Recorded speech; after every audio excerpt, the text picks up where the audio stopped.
Ano yung naging parang gateway para gumanda ang buhay ninyo? Nung nag-DPWH kami. Nung nag-DPWH. Huli pero di kulong. Parang dito sa baba, personal use lang namin. Nasa Pero ang totoo, sana makulong. 14. Mga 40 lang. Ano na klase mga sasakyan? Usually gusto namin yung mga... Proud to be pa kayo. Sana nakakatulog kayo ng maayos. Habang ang ibang kababayan, ninyo lubog sa baha, wasak lahat. Ang ari-arian at taggutom. Yung anak ko, yung dalawang anak ko kaya na mag-drive. Habang gamayo ang sarapon ng buhay ninyo ng dahil sa paglustay ng pera ng bataong bayan, White and black.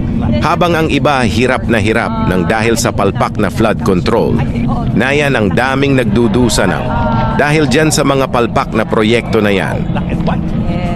Habang binabaladaran ninyo ang yaman na di naman ninyo pinaghirapan na siyang daling sa taong bayan. Grand Wagon here, parang jeep. Buwis ng taong bayan kaliwat. Kanan tax kulang na lang pati ang pagtae at ihilag yan ng tax na rin tapos sa mga walang puso lang.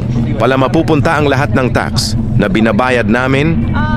Ang iba milyon-milyon ang binabayad na tax tapos sa kanila lang pala mapupunta at mga demonyo kayo. Ang laki ng mga budget ninyo pero mga palpak na proyekto lang pala. Tulad ng mga kalsadang ayaw sisirain para ayusin. Pero ang sirang kalsada na taon at dekada ng sira, ayaw ayusin na san utak, meron kayo.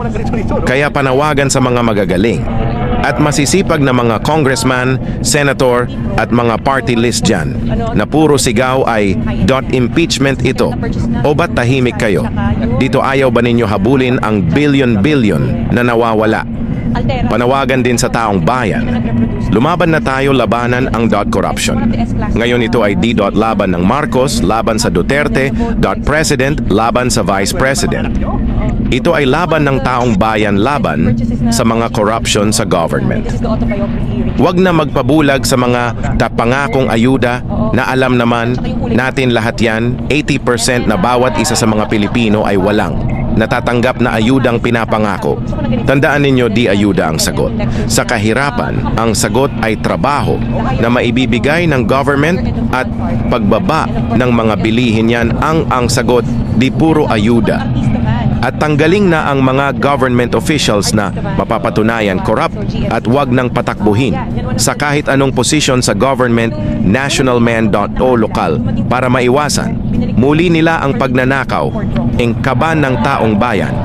So at higit sa lahat pagbayarin sila sa kasalanan nila sa taong bayan ikulong ng panghabang buhay para pagsisihan nila sa kulungan ng kadurumal-dumal na krimeng ginawa nila sa taong bayan. Ito naman forward long. Diyos na ang bahala sa inyo, karma is real.